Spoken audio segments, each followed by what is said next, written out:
Merira Kwesi is a lecturer on African history, fashion, and culture, both ancient and modern. She presents an exciting and dynamic slide presentation lecture and fashion production based on her extensive research and travel on the African continent. Sister Kwesi complements her studies with an intense desire to uncover and disclose the African origin of many of the areas that have now been manipulated to victimize us today. She has been a speaker for organizations, study groups, and universities, including the Kemet Nu Know Thyself educational tour in Egypt, United States Air Force Base in Tokyo, Japan, People for Universal Consciousness in Hamilton, Bermuda, NAPSI, the National Alliance for Black School Educators, ASCAC, the Association for the Study of Classical African Civilization, United African Movement in New York City, North Carolina A&T University at Greensboro, North Carolina, Northwestern University in Evanston, Illinois, and many other organizations and colleges throughout the United States. In this videotape you're about to view, titled Advertising the Attack on the African Image, Merira Kwesi will unmask the facade of the advertising industry to expose the innovations, symbols, and African roots of many of the concepts utilized by the corporate world today. The result is information that is both shocking and revealing.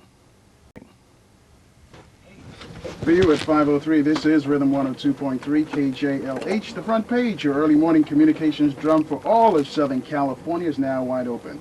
I'm Carl Nelson. This morning we're going to take a look at the cultural destruction of Africa as seen through fashions. Now join us in our studio is lecturer Merira Kwesi. I'm going to call to speak to Merira. He's 1-800-286-KJLH. Welcome to the front page. Oh, thank you, Brother Carl. I'm happy to be here today. What made you want to get into this study of our fashions? Because it seems like everybody is into our fashions. And now, is it our fashions? Can we really call it that? Well, actually, if we look at it historically and do the research, we find that much of what we know today as fashion actually comes from African people. I got into it in traveling with my husband, Merira Kwesi, and also Dr. Yosef Ben-Yakinen in the Nile Valley. And they tell you to go back and research so you can resurrect your ancestors. And so when I came back, that's what I decided to do. And since I was already involved in the fashion area, I decided to look there. Okay, what sort of stuff are we seeing today that started back in I guess ancient Egypt, and that's now being worn today and been, I guess, appropriated by Europeans? Okay, when we look at it historically, and my presentation that I do deals with it from a historical basis. It's also visually documented. And what I do is detail the symbols, the styles, the practices that have been copied, desecrated, and manipulated throughout the years. But like I said, most of them come from African people, because fashion is an area in which we see visual imagery through symbolism. And Europeans have taken these images and use them to increase their self-esteem while decreasing ours. But many brothers and sisters today may not realize that what we actually know today as fashion comes from African people, although it's in a European distorted mindset form as we see it. And many brothers may think that in dealing with fashion that we're dealing with something lightweight, something only for the sisters. But when we look at African fashion, it's a way of communicating, and it indicates social status, cultural group, age, religion, economic status, and even power. In fact, as many brothers and sisters are getting dressed for work this morning, the styles and practices that they use today actually came out of ancient Egypt. For example, many brothers are now shaving. The razors, the tweezers came out of ancient Egypt. Many sisters are taking those curlers out of their hair right now. Hair curlers came out of ancient Egypt and date back over 3,000 years ago. There also, many of them are putting on makeup using cosmetics. That too was developed in ancient Egypt over 4,000 years ago. And what we find today is also the application practices that they use in terms of the makeup also too came out of Africa. In terms of the makeup, as I was saying, the sisters will, that dates back from ancient times, and the application techniques that we use date back to ancient times too. But in Europe, in the 16th and 17th century, cosmetics were used to cover up the scars that they had from diseases. And when those cosmetics didn't work, they ended up having to use masks. And so we find that we were the forerunners in terms of fashion. We set the standards. So long before Vogue and long before glamour, you know, we set the standards for beauty. So what you're saying is that basically the stuff that the women are wearing today, and I'm getting into the cosmetic stuff, I guess the eyeliners and the blush and the lipstick and that kind of stuff, we were using that under different Right, names. right. Used coal around the eyes to shield the eyes from the inundation of from the rays of the sun during the inundation of the Nile. And that became an everyday practice because sisters began to realize that this eye makeup made them look really good. And so it became an everyday practice.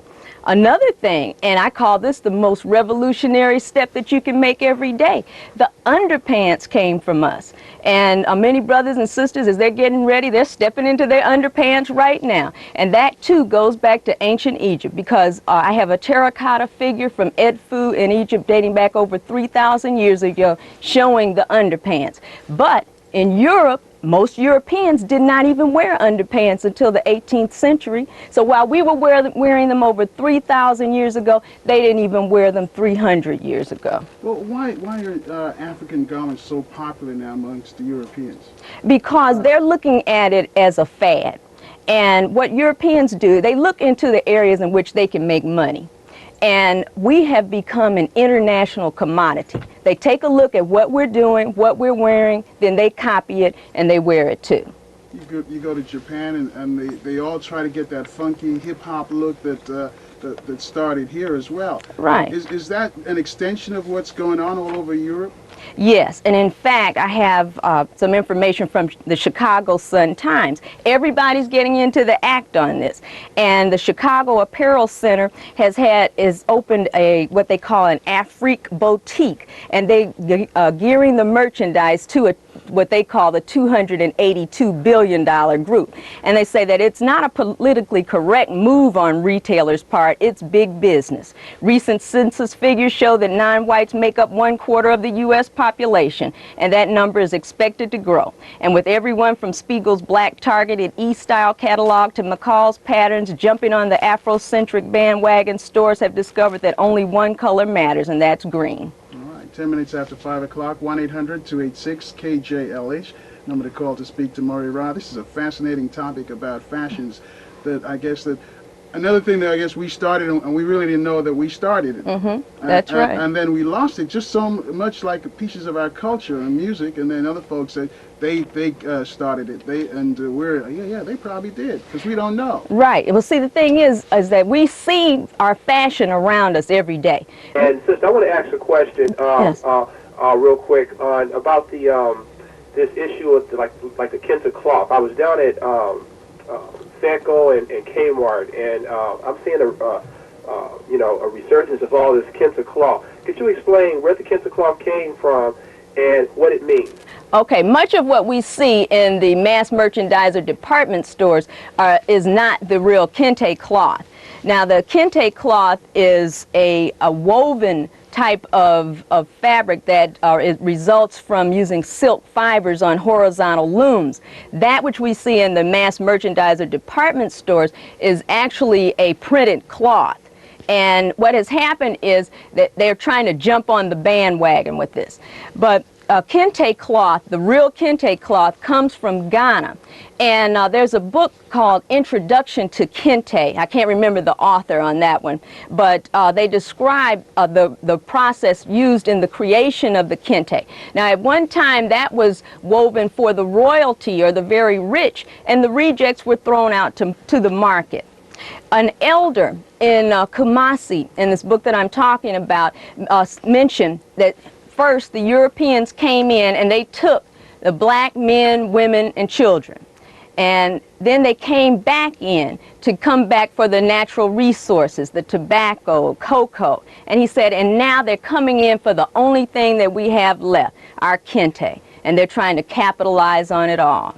All right. He mentioned the Kente cloth. We see a lot of people wearing that. Yeah, apparently they have no knowledge of what it is. It's just another fad, much like the dashiki was back in the 60s, much like you mentioned the X, wearing the X, and now it's gone. Do you think we'll stick with the Kente cloth? You think some brothers, years ago will pass it on, and if they knew or understand what it's all about to their Well, kids? I think that's the whole process that we need to get involved in, is understanding what we're wearing, because our ancestors did not wear certain garments because some white person told them that it was in season this year only to be thrown out the next, like the bell bottoms that we see our children wearing today. So what we have to do is take it upon ourselves to research, to learn more about our culture and our traditions.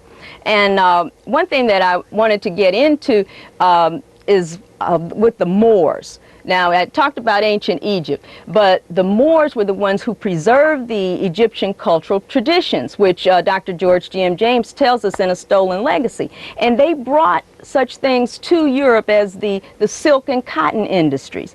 And also they introduced public baths. Now, they had to do this because there was a disease running rampant in Europe known as coprophilia, and that means love of filth. In fact, like in monasteries, they would only take maybe 4 baths a year. And in fact, it had to take a brother to come in and teach these people in Europe, and Spain in particular, how to wash their clothes between wearings, about taking baths, about using perfume and deodorant. And Dr. Ivan van Sertima talks about him, and his name was Zeriob, and he's in the book The Golden Age of the Moors. But when the Moors were banished from Spain, the Spanish textile industry fell too. Now, in Europe, fashion reflected the environment that they were in and the thinking processes. And in a book that I have called Dirt, by a person by the name of Terence McLaughlin, who is a European who talks about his European ancestors, he mentions how fleas were so common in Europe. And he says fleas were so common that they were regarded almost affectionately as a constant companion to man. Certain fleas and lice, if not man's best friends, might be considered his closest friends. And those who were lucky enough to have the best and warmest clothes often had the most fleas. So you have to ask, well, what type of fashion could have come out of this environment? Well, Brother Carl, there's something that we wear today, and many people aspire to, that actually came out of this vermin, flea-ridden environment, and that was the fur coat. And let me just give you some information, some background.